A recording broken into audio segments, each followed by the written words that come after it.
Hello and welcome to the Undercut podcast. I'm one of your hosts, Ellie-May Taylor, and with F1 Academy almost halfway through its 2024 season, we thought we'd look back and review the past 3 rounds or 6 races this far. Joining me as ever are my two fellow podcast hosts, Thiemo Albers-Daly and Jesse Billington. How are you both? Sweaty. I'm not sweaty. I'm perfectly normal and not going to be gross about this at all straight away. I'm very good, thank you, and I've very much enjoyed the opening 3 rounds of F1 Academy. I too have enjoyed the opening rounds of the F1 Academy, but it's also like 24 degrees in the UK, which is just sort of uncomfortably fan. warm. Yeah. Well, we've probably got one somewhere. I could dig it out, but the problem is its background hum on a podcast recording is unprofessional, and I do not have a lovely flamenco style fan like yours, Thiemo, which you sort of flutter as elegantly as a drag queen. Ellie-May, how are you? I'm good, thank you. I was annoyingly going to bring my fan down with me, so we could have just been matching with our... We'll have to coordinate for next time. We will. But anyway, before we dive into each race, what have your been initial thoughts of the season this far? The cars are terrible. I'll get into this. Cars are the main issue for me because I obviously followed it quite closely last year and have spoken to a good few of the drivers before and know what they're capable of. I've seen what they've been doing in other categories, and it's frustrating then when you watch it and you compare it to something like F3, and F3 looks so much quicker. And you just think it needs that extra bit of oomph because these drivers are all really capable of doing something. It's going to be out showing and proving themselves, and it feels like it's still missing a bit of oomph. That being said, we have had some really nice bits of driving throughout the entire field in all 3 rounds so far, not just at the top of the field either. Really at the back of them, you look at Saudi Arabia, which we'll get to in a minute, and you look at some of the battles towards the back of the field there for the last couple of points. You've had some great stuff there. You had that in Spain as well this weekend. So I think it's still very much building on what we had last year, and it's definitely improved, but I feel they're still missing that fundamental element with the car that they need to do something with it, even if it's not DRS, maybe push to bar something just to give that bit of oomph so that we can have a bit more wildness to it, because it does feel a bit. Oh, I'm trying to think of the category, but it reminds me of something where it just feels like we're nearly there, but we're not quite there yet. And I think that's something that you have with a category that is just starting out. It's not going to be all perfect, but it's because we know what these drivers are capable of that we want more for them. We've seen a lot of these drivers elsewhere, whereas F3, it's always kind of chaos. I feel like we know less of them each year in a lot of ways. But if we just swapped it over, we'd love F1 Academy even more if they had like F3 style cars or something close to that. Whereas the F3 drivers in the F1 Academy cars, that would also be slightly more interesting, I think, because you'd have to, I don't know, it would work more for me. So I feel like that's maybe something we'll get into later. But I quite enjoyed it. That's my initial thoughts. I'm trying to ramble too much. What did you think, anyway? I mean, yeah, there's been a fair bit of action so far, some great overtaking moves up and down the field, but it is, like you said, lacking in some sort of oomph, some power. It just needs that little bit extra. But with our overall thoughts of the season this far out the way, Thiemo, would you like to give us a brief sort of overview of what went down in Jeddah, just to refresh us and the listeners' minds, as it was now over 3 months ago? That is the other problem I have with it. We need more races because the gaps between them are ridiculous. Qualifying wise in Saudi Arabia, we had Dorian Pin kind of flying out the gates with the double pole position. We had a wildcard driver of Rima Jafali. I'll do race one and we can talk about that, and then we can do race two afterwards. Dorian Pin had obviously claimed double pole position for the opening races. She went on to win with pulling in P2 and Maya Werg in P3. Chloe Chambers in P4 very nicely for Haas, Bianca Bustamante in P5, Houseman P6, Nobles very nicely in P7 for a rookie driver, just kind of going for it's just really nice to see a rookie driver that far up, to be honest. And then Logan Foss in P8, Hamrock basically in P9, and Carrie Schreiner getting the last point in P10. But there was a bit of drama, which was quite interesting as this has developed throughout the rest of the season. We'll see with Logan Foss being demoted to P8 following a collision with her teammate from the year before, Neria Marti, which was an ambitious move at best. It was going into turn one, if I'm remembering correctly. And she just should have known better. She kind of just took her former teammate out for no real reason, and it just didn't do anything for her at all. And you just think she's a driver with a bit of experience under her belt. She should have known a lot better there. Amarok, Beijing, Ruben Jafali, of all the places to make contact with each other and bring out a safety car, they did it in Saudi Arabia. Not great for them. And as mentioned, Nobles, this is why I was happy about Nobles in P7. She put on an absolutely superb drive to keep Hamdra Basically behind her because, as we know from last year and from other categories, Hamdra Basically is just an absolute speed demon. So Nobles just being calm and collected there to keep her behind for P7 was very nice indeed. Yeah, the incident with Lovenfoss and Marty, it was unfortunate. It was almost that Lovenfoss didn't realise quite how much of a tow she was going to get with Marty, got too close to the back end of her. So then when she then went to go pull out to get round her for turn one, she ended up, clipping Marty and ending her race. But on a more positive note, like you said, kind of Hamdra Kabasi, I think despite not qualifying very high up on the order, actually, for me, she had a really great race in terms of sort of her overtaking moves and her general punchiness, which at the end got her into a points finishing position. So I actually, for me, she was the sort of almost standout of that race. I'm going to test your memory here a minute, Jesse, because Lovenfoss, going back to her briefly, reminded me of what she did back in Texas last year. I can't remember with which driver it was, but you know, the kind of the last section of the track after they come off the long straight, there's the twisty section, and she had that overly ambitious move trying to get past, I think it was Bustamante, and just plowed onto the side of her and just kind of cut the track completely and just thought, oh, she's crashed into me. Like, no, you skipped two corners and drove into the side of another car. And it just, that was why I was frustrated with her here. And it's that for me, I don't know if that bothered you as much for the same reason or if something else stood out to you there, but I was just kind of seeing if you could remember that. Yeah, sort of almost that repeated action. You just sort of look at it and go, "Oh, did you not learn?" And I think ultimately you've got to treat Especially this as it's as technically back-to-back races. yes, yeah, and equally, I think we have to. I don't want to treat this series with kid gloves. I want to treat it as critically as I would when someone would do that in F2 or F3 or F1, because ultimately it's a motorsport. If you screw up, there's a lot at stake, including yours and someone else's life. So I think when you're getting those sort of mistakes starting to creep in, you're sort of looking at someone going, "Oh, that feels like something you should have probably walked away from the last time you did that, having learned probably not going to do that one again." So it was a bit of an interesting one. The second race of the season, though, again, Saudi Arabia, we thought it was a carbon copy in some ways, but it wasn't because we had one of the bizarre incidents, which in all of our combined years of watching motorsport, I don't think we've ever actually seen. Lorraine Pin won on track, but she didn't really realise because she was given a 20-second time penalty for racing an extra lap after having not noticed and not been informed that the checkered flag was waved. Which this wasn't a Tim Cook kind of wave at Austin. This was a proper actual flag wave.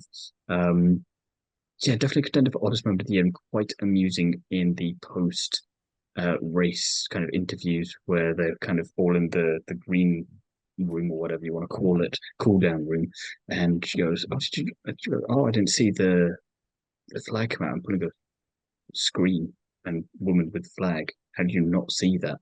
I thought we kind of had a little bit of a talk about it at the time. It's a bit of a harsh penalty, but also you're not going to do that twice now, are you? So I kind of didn't mind that too much. So in the end, Pulling inherited the win. Maya Work had another very strong race, finishing P2. Neri Marti had some very good bounce back in P3. Jess Edgar popped up into P4, which was nice because I know that she was coming good at the end of last season. Hamrock Basie, Bustamante, Schreiner, Hamrock Basie, Pin, and Chambers made up the rest of the top 10. And in another bit of kind of karma, if we want to describe it that way, Logan Foss DNF'd after being tagged by Chloe Chambers in the exact same spot that she took out Marty in the previous race. Logan Foss then rejoined the track in what I can only describe as a quite frankly dangerous manner and collected poor old Leah Block on the way as she did so, and Leah Block having to just about recover to P11. And Logan Foss handed a 5-place grid penalty for Miami, which I'm glad they reminded us of in Miami because by the time we got there, it was about 3 years later. Nobles and Jafali sadly DNF to the wild card, and Specs didn't go quite the plan as we'd wanted to. And the reason Amna wasn't as far up as she should have been next to her sister was because she got a 5-second penalty for leaving the track and gaining an advantage, which I find quite interesting because the track limits in F1 Academy have been a little bit, well, as inconsistent as they have been in the rest of motorsport. It feels like it's kind of some races are going to be very harsh on them, others less so. So poor old Damner just got the bad end of that stick on this occasion. But a fairly decent second race, I thought, and a nice kind of switch up of results. On the track limits thing, it was Bustamante that was basically just constantly cutting a corner around Saudi. And I don't recall her ever getting like a penalty handed down. She might have got a black and white for it, but it was sort of that one on the fast back straight where you just sort of arrive at it and have to blind brake and left. And you can, if you want to, simply just cut it. And every time she came round, it was unfortunate the camera was already set to that corner. So you just had this sort of McLaren liveried car just whip through, bounce over the two sets of curbs and carry on. You're sort of looking at it going, that's not great. That's not what you want to see at this sort of very much also a showcase series as much as it is a series that's a feeder series. It is one that's supposed to be putting on sort of a demonstration of the highest echelon you could possibly reach before you get F3 and F2. And you're looking at going, the solution to this circuit is just cut the corners. Welcome to I think Mario it's like Kart. it's like we were saying at the top of this Ellie-May, it's one of those things where they're trying to find that balance between we're starting off this series, it's in the second season versus entertainment. What do we get away with? What do we not? I don't think the entertainment should weigh into it. It's a motorsport series. It should follow the Well, entertainment in code of terms, well, yeah, motorsport. it shouldn't, but look at Formula One today. It's more entertainment than Yeah, sport a lot yeah. with how they Carlos make Sainz decisions. going, we have a rule book. I don't know why we follow it, but yeah, I think there is a line that has to be drawn at some point, and I think when you've got drivers almost seemingly willingly cutting a corner, Well, it's it's the age-old thing, and it's kind of Mark Webber put this perfectly a year or two ago, I think, especially in Austria and Bahrain with Turn 4. He said about this, where drivers will do whatever they can get away with for as long as they can because penalty they'll risk a 5-second penalty because they can just go a bit quicker. Put a brick wall there or some gravel, they'll suddenly not start doing that anymore, mm, and that's maybe just the easiest solution. The thing is, though, like if you look at something like Austria and that turn that always gets drivers out, it's a case of that they're only going a little bit wide. She was just outright cutting Oh, the you know, corner. she was very wide. yeah. Yeah. I think it's turn Um, 10 at Austria or something, isn't it? It's the exit onto the final onto the main straight, and everyone I runs think it a this bit one was wide. in Saudi. It was the corner where Mick crashed in the race a couple of years ago. I think No, no, no, that different kind of one. that. And No, Mick no, has not in crashed there several qualifying. Different times. race. Okay, maybe a different Haas then. But Haas crashed. Stroll. That's it. I knew it was something else that was relatively useless a couple of years ago. Where he kind of crashed last year or this year, I think, and it was this kind of fast sweeping left right, and she just decided to not bother with the track aspect of it and just go Um, straight. Possibly turns 15, 16. Looking at the map, I think that's the one I'm after. Yeah. I think it's Stroll. I thought Stroll crashed for before that point because it was the. Can you bring the car It could have back? been a Oh, different I'm year. in the wall. Again, you're Yeah, that trying to was ask that me to one. specify a Lance Stroll crash. There's a lot. um and I well just going back to F1 Academy just to Good balance.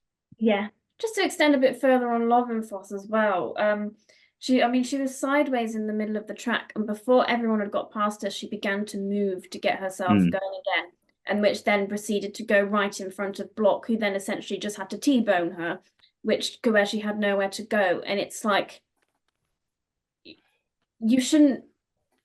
You should be racing long enough. You've been racing long enough now that you should not be doing that Doing kind that. of thing. You know you have to wait until everyone has gone past to then get out of the way. Even if this was nitrocross, you can't hope that there's going to be a jump there for you to just, if you're lead block, I'll just jump over this car that's in the way. You can't even rely on that here. So, and Logan Foss should know that as well. So I don't know what she was thinking there. It's kind of this, it's this weird blend, like you're saying earlier, Jesse, of the, you don't want to treat it with a certain aspect, but you want to be harsh. But it's kind of like you do have enough experience. You're not a complete novice at this to not know some of the basic rules that you'd have in karting, say. The majority of these drivers are well experienced when it comes to single-seater racing, having sort of dabbled in sort of regional series and so on and so forth. So they understand the premise and the concept of it, and that's why it's almost infuriating when it sort of doesn't go right but equally, I'd say the same of when I see it not go right in F3 and F2. So I think it's quite fair to make that as a statement. Like when you see sort of your Fittipaldis, your Hadjars, your Arons making sort of careless mistakes in F2, you sort of annoy because you're going, well, you should know better. You've made it to F2 by this point. And equally, similarly, but with a different aspect going into it, the same with F1 Academy is sort of, come on, you've got to this stage. Surely at this point, you know that when you're broadside on a circuit, you wait. You don't try and pull, like whip the car around in the middle of traffic. That doesn't end well. There are certain things that you expect the drivers to know at this point. At the same time, it's academy, it's learning. There is going to be an element of learning to it. But it's more so from a safety perspective.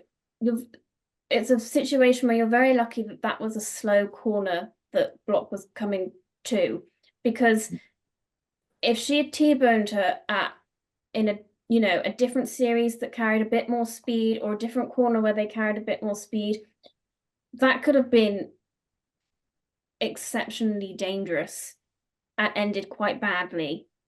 Yeah, at that point, you're getting cars going over aspects of cars. You're getting vehicles that are airborne, and at that point, it becomes quite an unpredictable crash. I think But the last thing I'll say on it is the fact that the learning aspect where it comes into it is in the penalty, because if it had just been something with like, oh yeah, she just didn't know how to do X, Y, or Z, she wouldn't have got too much of a penalty for it, but she got a pretty decent penalty for Miami at the next race for her actions there, going, yeah, it's a learning academy, but you should know this already. So nice try. You're not going to get away with that one. yeah, feels like a good point then to move into Miami and the next race on the calendar about 4 eons after the first. Unless you've got one final point, Ellie-May. Yes, I do. Thank you. The other bizarre moment that happened in that race was after the safety car ended that was brought out due to Jafali crashing when trying to avoid the spinning car of Schreiner. Amara Alcopesi ran slightly wide over the curb around, I think it's turn two, I'm not too sure. And it kind of just launched the car into Nobles, and it just took Nobles' rear wing off completely, and it just flew across the track. It's like, that's such a bizarre Seems thing. flimsier than it should be. Yeah. It just came clean off. I had this in a Ligier JSF4 race over the weekend in Mid-Ohio. There was a car where I was like, what the hell happened to you? We didn't see anything, and its rear wing was just half off the whole way round. But yeah, weird incident to have, and maybe something to look at health and safety wise, as much as that's maybe not the most invigorating conversation for a podcast, although I'm sure there is one out there. Miami, though, we got a completely different state of affairs as Abby Pulling was the dominant driver in this round with double pole position. Courtney Crone stepped in as the wildcard driver, and a bit like Pin in the first race in Saudi, Abby Pulling was just dominant from lights to flag. Pin never really fought for the win and just kind of settled P2. Brilliant battle, however, behind her for P3 between Chambers and Werg, as well as Martin and Hamdrock Basie there, which I thought was proper edge of seat racing for the entirety of the race there, because you genuinely didn't know what was going on. It was kind of a shame that we couldn't have had that up the front of the grid. It was for Formula One in that instance. Chambers, not really kind of surprising, but also surprising at the same time, made a Hamilton 2022 Silverstone-esque move in the end to secure P3 for herself, and in the process, amusingly claimed Haas's first ever podium, which there's more of her for later, but that's just, I just love that Haas have been around for so long, and then Chloe James comes along and like, are we getting podiums or wins or what? I'll just do that, shall I? Okay. Bustamante had pretty brilliant recovery drive after stalling on the grid. Antonelli might want to take notes. She impressed a lot by climbing back up into the points for that one. And Jess Edgar and Amina Kwesi just made the most of the chaos around them to get further into the points, which was awesome to see because, like we said in other feeder series review podcasts, check out published works, you just have to be in the right place at the right time for a lot of the feeder series kind of thing, and just keep a cool head and make sure you're just not involved in any carnage, and you'll just kind of naturally levitate up the order there. So despite the lack of anything happening out front, quite an interesting race.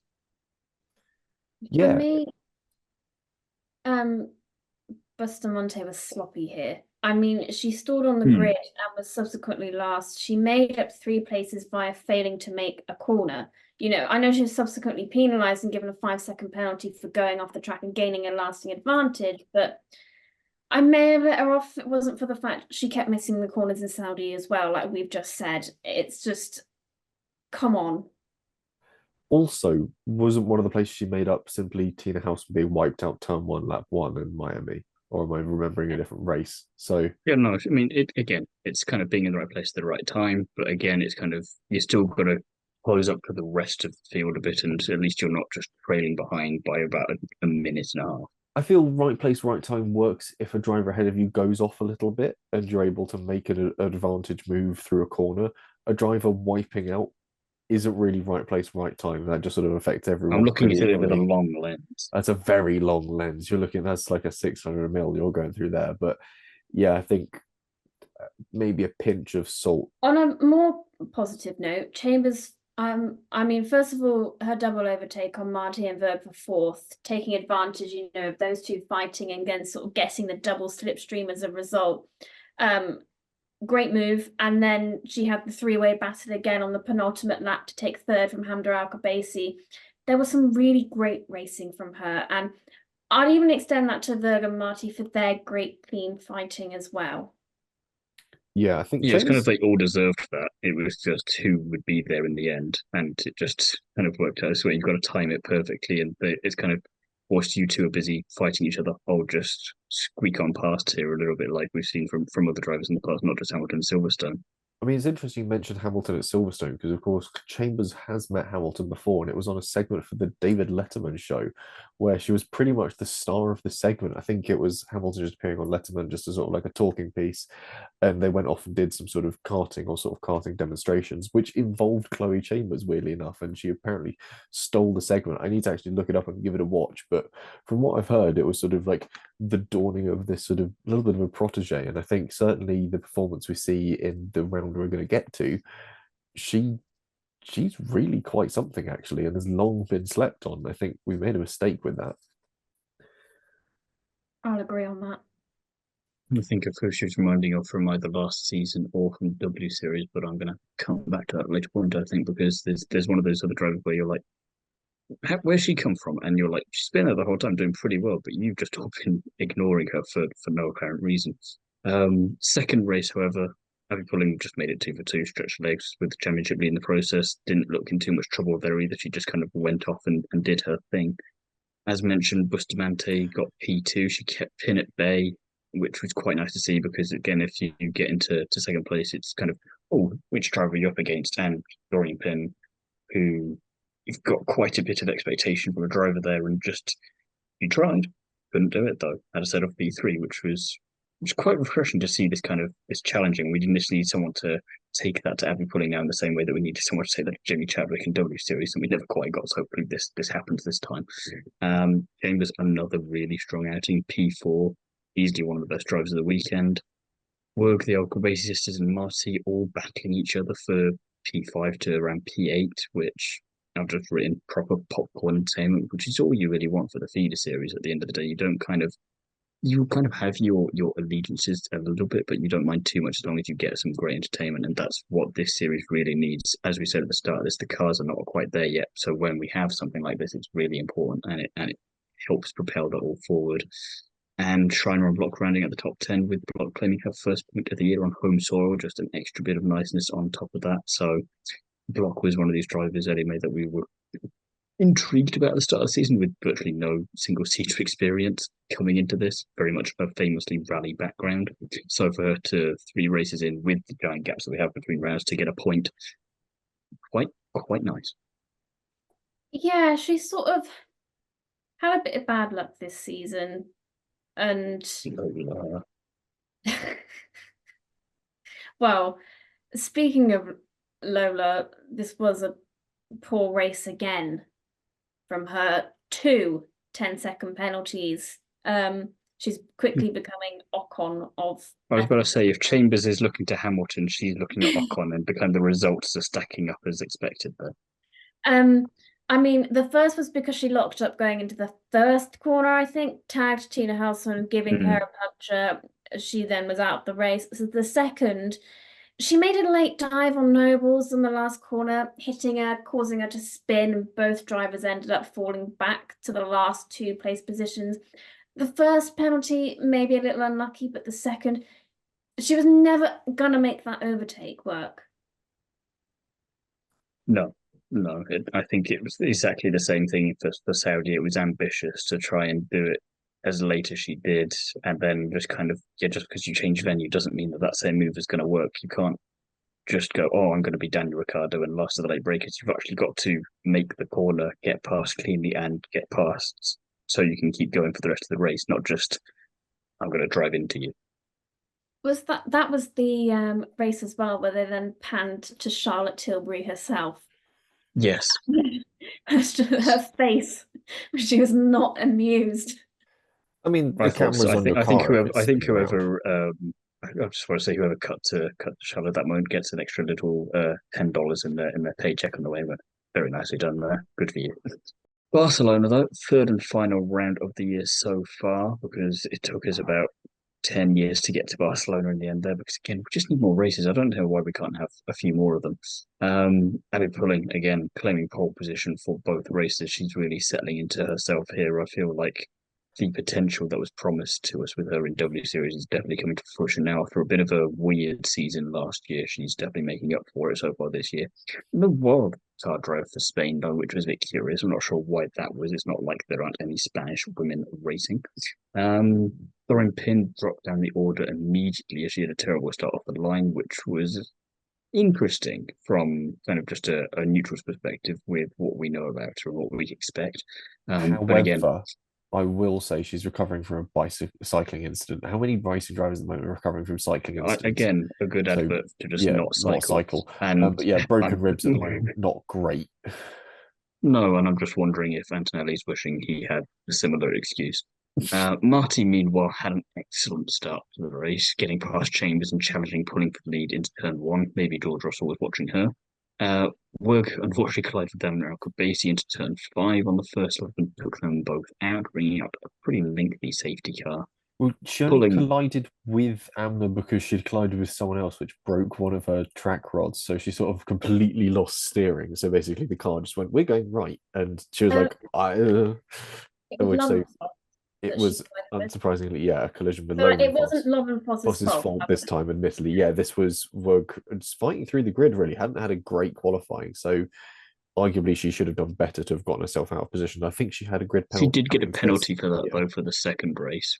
Did work, so that didn't go too well. So that was kind of a shame because Emmerich basically again a driver with a lot of potential and just out immediately a little bit like Tina Houseman in Miami, pulling well she pulled away on the restart and went on to comfortably dominate, I must say, the race, and she won with the fastest lap as well. Marty finished on home soil in second place, which is just lovely to see because that's what you want. And at least Spain got something this weekend from them. They got something F3 as well, but we're not talking about that. Chloe Chambers got third place, another very solid drive from her. Bustamante hot on her heels in fourth, so that was nice to see that she was keeping her pace up from Miami. Pin was able to recover P7, but Edgar dropped down the order thanks to a 5 second penalty she received for a false start. A lot of those going around at the moment. And Leah Block again, P10, claiming the last point available, doubled her point haul in two races. So nice to see that it wasn't a one off. I will go back to Pan and say, despite her bad start, her overtakes I thought were bold. And by the end of the race, bearing in mind, you've got to remember Spain is a high deg track. She was lapping over a second quicker than everyone else. She put in a mighty performance.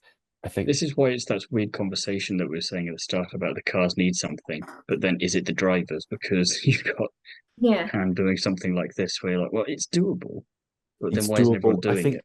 Pan's advantage comes from endurance racing, where you often spend a lot of your time with your tires pretty much shot. And you're just like, well, that's fine. I've got another 4 hours of this.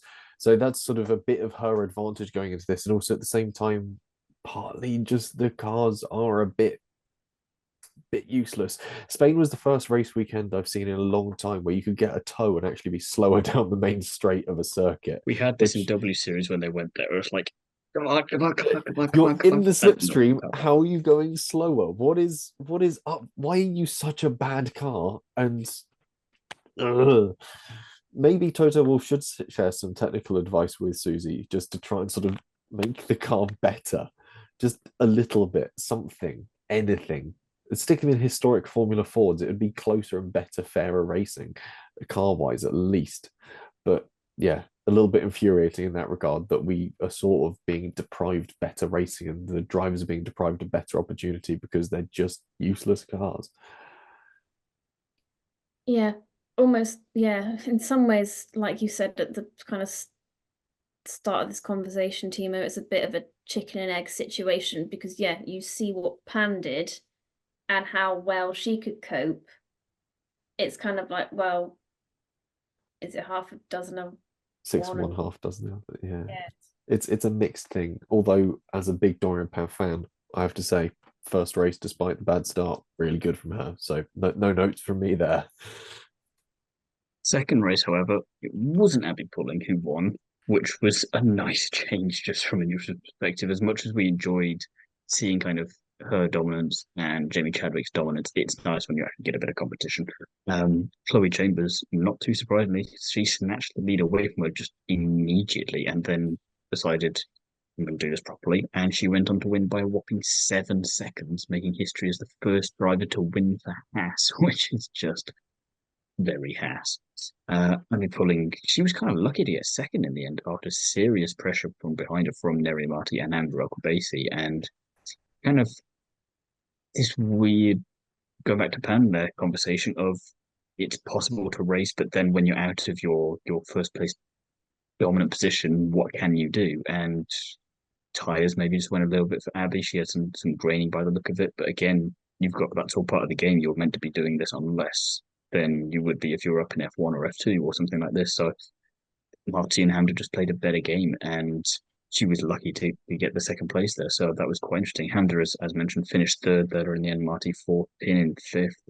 Leah Block finished in sixth, which was just tremendous. Bustamante was in seventh. Not only she got a 5 second penalty for a false start. Um, but down the back of the pack was where it was actually quite interesting and potentially more so than at the top for parts of it, which I'm just glad we got to see this as well, because this is half the problem that we talk about for Formula 3 is that you just don't get to see what's going on down in 15 half the time. You had about 6 cars all fighting each other for the last point playing positions and basically tripping over one another in the process to find out who was going to claim it, which was just really nice because it shows that they all really do care about the points on offer there, and even if it's just 1 point, they know how much of a difference that can make. And if you're one of the drivers that hasn't scored yet this season or has not got very many points, you really, really want that, and this is your perfect chance to showcase. And it's where the 2 season rule for F1 Academy comes in. It doesn't have to be 2 seasons back to back, but you're thinking if I'm going to take a year out, I better have something good in this first season to show that I'm worthy of coming back in the second season. Because just because you can doesn't mean you will. And if you want to be in there for that second consecutive season, you want the points on the board so that you can hopefully stay and get a better position within the team there. So I think possibly the best race of the year so far, despite the weird criticisms we have of Barcelona for F1 Academy. Yeah.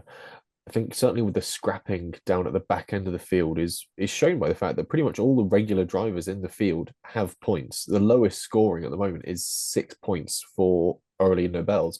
So it's a really sort of tightly fought season. And that scrapping and the TV direction for it certainly is great because it means you actually get to see the action.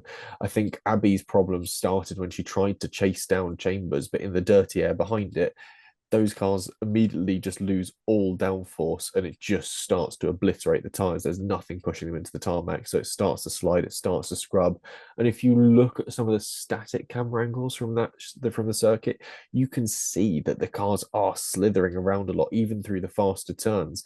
The car has this natural propensity to slide. You don't have quite so much steering lock on because you've done a lot of the work early on the throttle, and the rear view cameras from all the cars, you could see chunks coming off the tires towards the end of that race. So it was very much a race driven by tire management. And Chambers, once she had the lead, was able to manage it so much better. And that's where she was able to pull out that huge lead.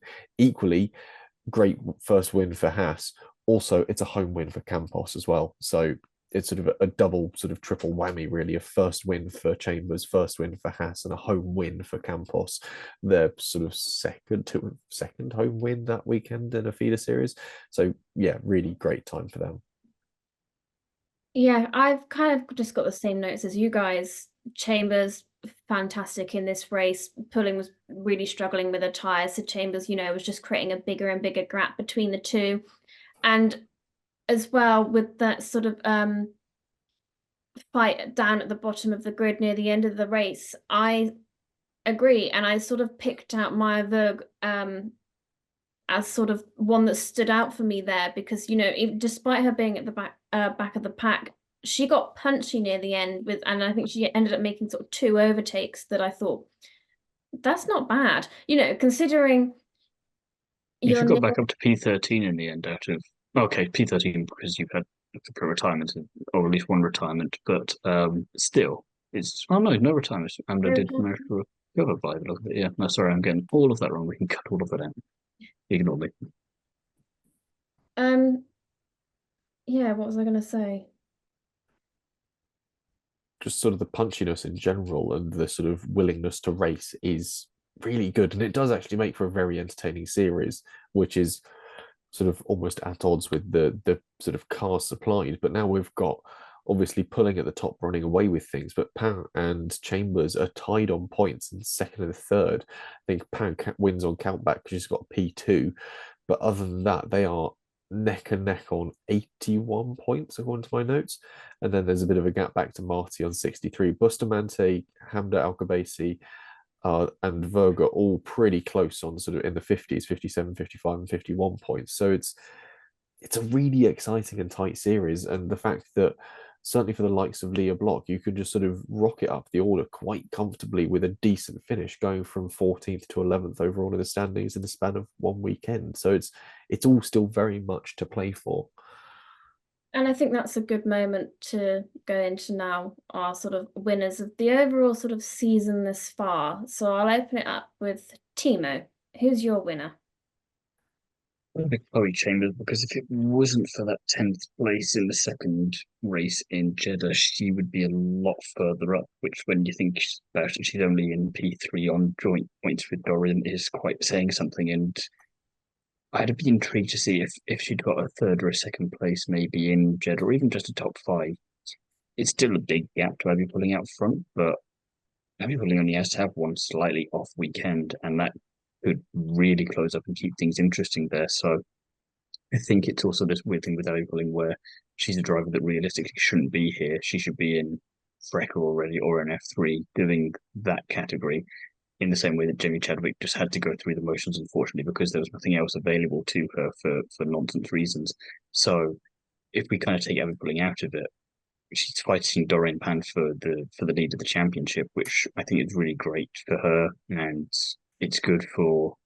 It's going to sound like such a campaign thing, but it's good for America because they need some good American drivers coming through. And when you kind of look back on American drivers, we don't have that many successful ones, and especially not in recent times. So for a woman to come out and kind of go, "Hello, I'm available," that's great to see. And if he doesn't go up the order further into F3 or F2, I know that Indy Next IndyCar are always up for new women to come into that, and Jamie Chadwick and Lindsay are approved for that at the moment. So maybe she can get some attention from Andretti and just kind of switch back there a little bit. So I'm quite happy with her, and it's just that P10 is frustrating. Jesse, your winner?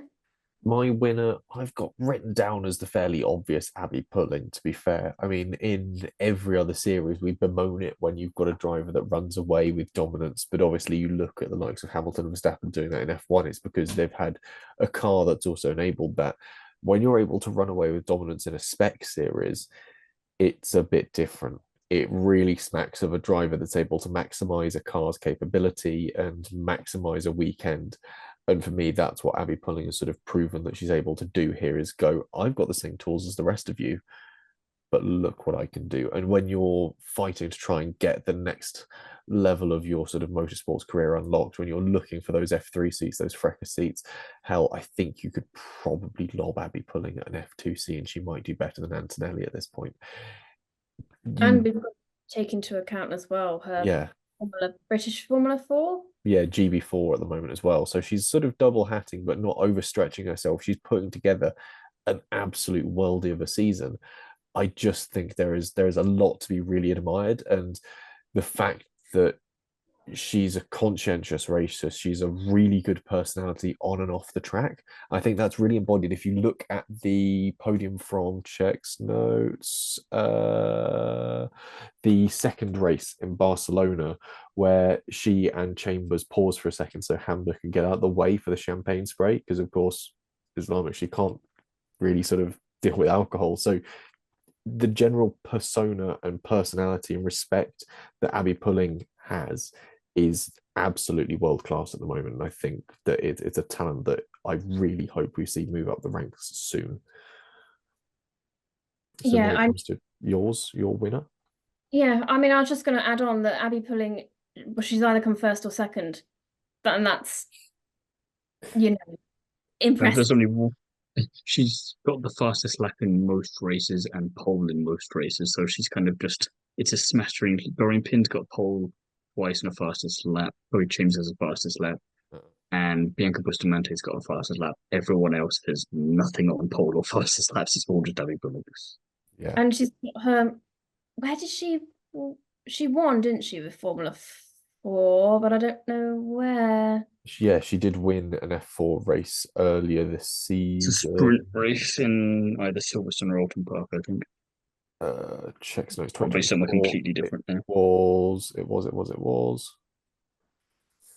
Uh, Shouldn't start naming places. I can't find it off the top of my head, unless which one's. Oh no, there it is. Yeah, it was at Brands Hatch. Told you.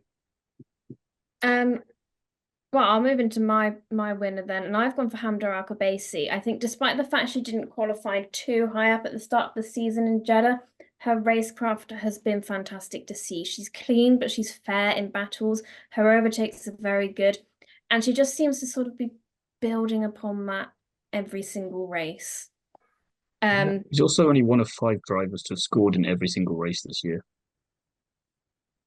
which is just a neat little tidbit. Impressive Mm. feat to have. Um, we'll move on to the not so good part, which is who we think is, or perhaps should be doing better so far. So it's with tough love. Thiemo, here's your spinner. Got to be Lola Lovenfoss for me because she knows better. I think that's the most frustrating for me. I feel like I've somehow adopted a French child, and I'm like, come on, do better with yourself. We know what you've done before. We know you can do it. And at this point last year, she already had a podium. She was T10 in the standings. She was doing all right for herself, and she's all the way down in P14. She's at the moment she's had a retirement, which was karma, quite frankly. And she's only had 3 other points playing positions, her highest being P8 that she got in Jeddah. And just not what you want from driver in their second year that's hoping to make it somewhere. It's kind of, we look at the top 3 in the standings each year, supposedly that's what we're supposed to do, and then go, okay, you guys can go off somewhere. What about the rest of them who have had 2 seasons but have been fairly decent? So you're looking like your poor P4, 5, 6 maybe. And when you're down in P14 in your second season, it's you've got to have some pretty extenuating circumstances to talk your way out of that. You've got to either have some really bad luck, or or you've got to have a just really great spin doctor to try and talk your way out of it. And she doesn't really have either of those at the moment. It feels like she just needs to really get herself out of this rut. And Zandvoort is a long way off, so hopefully she can get some seat time between now and then to try and sort things out. Singapore, we went there last year, I think. So she should be okay with that. Qatar and Abu Dhabi are going to be very difficult, but again, it's this kind of thing of you've got to just do the best of what you can, and it kind of just needs to be better. She did well last year. I mean, she did get another couple of podiums last year, so it's doable. She knows she got it in her, but it's just not manifesting right now, and it's quite frustrating. I know we didn't go to Singapore last year. We did it in the final year of W W Series, just before Series. the money Where ran the out. hell did we go last? Oh yeah, we. I think too much talk of last year. We were thinking about it last year, and we didn't. Last year was Red Bull Ring, Ricardo Tormo, Catalunya, Yeah, Zandvoort, Monza, Paul Ricard, and then eventually joined up with the F1 calendar for Circuit of the Americas. that was it. Anyway, she'll still be fine in Singapore. That's what I'm gonna say. We'll see. I've kind of gone for the same sentiments with Bianca Bustamante. I expect more from her, from how she's been, for how long she's been around now. She's making too many mistakes. She's missing corners. She's completely cutting them off too many times. She's stalled. She's had a jump start. I want to see more of her second race at Miami where she got second. She shows she can do it. This is me giving her sort of tough love and saying you're making too many mistakes. You need to do better. She's a I think the decent thing I'll racer. say She's on just messy. I think the Yeah. thing I'll say, and that one just to carry, because the stuff you say is fair. I think it feels like she's been around longer than she has because she's just so good at nailing the marketing side of things that you just see more of her. She has more of a presence than all of the other drivers combined, it feels like. And that's great for many other reasons. But again, it kind of, and maybe it lets her get away with some of her on track mistakes a bit more than she would if she was someone down the bottom of the pack, maybe.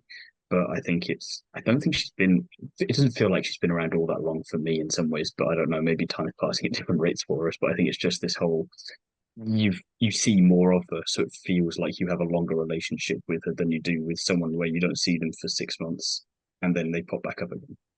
I mean, she was around for W Series in 22. She did F1 Academy last year as well, which is worth remembering. So Hmm. this year is her sort of crunch time for her. This is where we need to start seeing that sort of top level performance really Well, it's the creeping same in. for Hamza Okubasi, which when you look at her, she's above Hamza in the standings at the moment by a couple of points. So that's quite interesting as well. They've had pretty similar results. It's just the second place, I think, in the fastest lap that Mm. she got in Miami that's eked out her pace there ahead of Hamza. But yeah, it's kind of for drivers in the second season, like I was saying, you need that extra bit of something to kind of help you on your way if you're not going to be in that top three come the season end. But I think just to end my point before I go to Jesse for his spinner, it's the fact that, there are drivers that, to take your argument, Thiemo, that she hasn't been around for too long, there are drivers that haven't been around as long as her that are not making as many mistakes as her. Mm. So it's that's kind of why I expect more from her. But I think I'm just suffering from Daniel Ricciardo syndrome again. Of I like the driver, and I must channel my inner Jedi and not let personal attachments get in the way. but Jesse, we'll go with your spinner.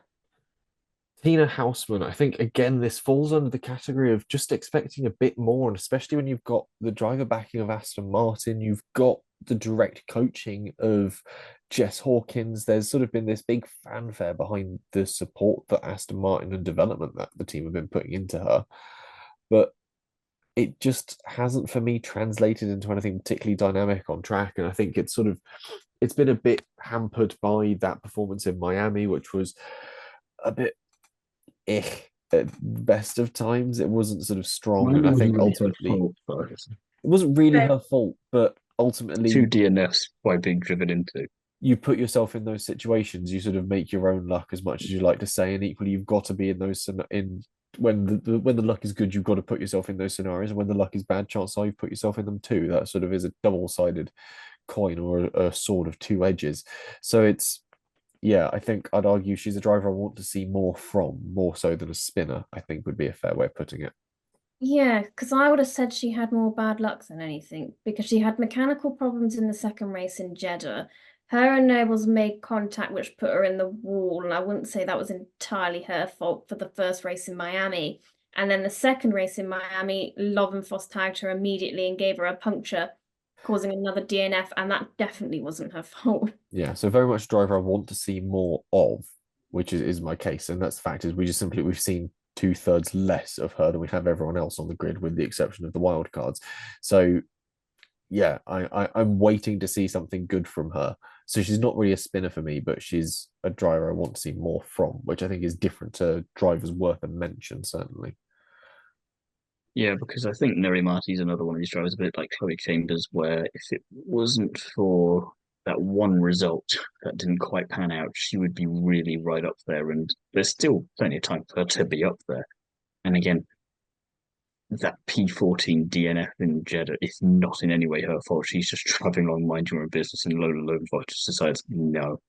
And she's on 63 points. If it wasn't for that, I mean, looking at the rest of her results, her lowest result is P7, which means consistently in the points, consistently in the top five.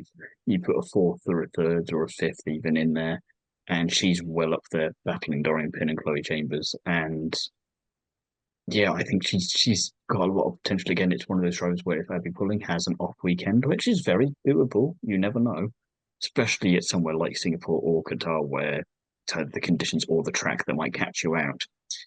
You just need to be in the right place at the right time. A bit of it. That's a lot of where the pieces coming into it, as we always touch on.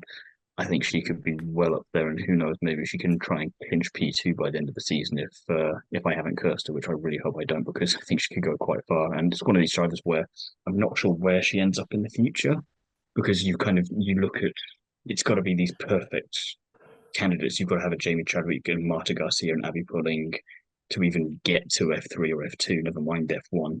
Where does someone who's still really good, like Neri Marty or Chloe Chambers, where do they go? And you don't want them to lose out just because they're not bulletproof like Max Verstappen. Give them a wet seat. I know, but I want nothing against it, but I just want more. Yeah, we want F1 Academy to work that it gives them. I want them to at least get into F3 or F2 so that you F2. can show that they're still worthy of it. And then if they go somewhere else afterwards, fair enough, they've been given a chance to at least see if they can do what it takes. It's kind of my argument with Flörsch. I like to see her in F3. I want to see her in F2 just because we've had drivers do worse than her, get promoted and do quite well in F2. So why not do the same? And just at the very least, you get some good marketing out of it. And if it doesn't work, it doesn't work. But at least we gave them the opportunity. And that's all that we really want at the end of the day, is for it to be that level playing field, and someone's got to make the first move on that. I'd argue that some of the F1 teams dropped the ball with Miriam Marty as well, not signing her on as their sort of sponsored driver. I'd argue that maybe there were. Although I'm quite glad none of them did, because we've got the Tommy Hilfiger livery and it is gorgeous. It's a very good looking livery. Yeah, it is beautiful. I would say another driver worth a mention as well as Maya Berg.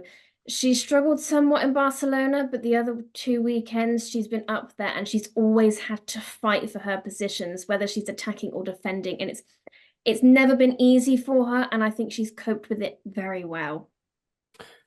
Yeah, I think certainly when you look at the seasons that all the Prema drivers are having, she's certainly having one that sits pretty much bang slap in the middle of sort of the lot of them.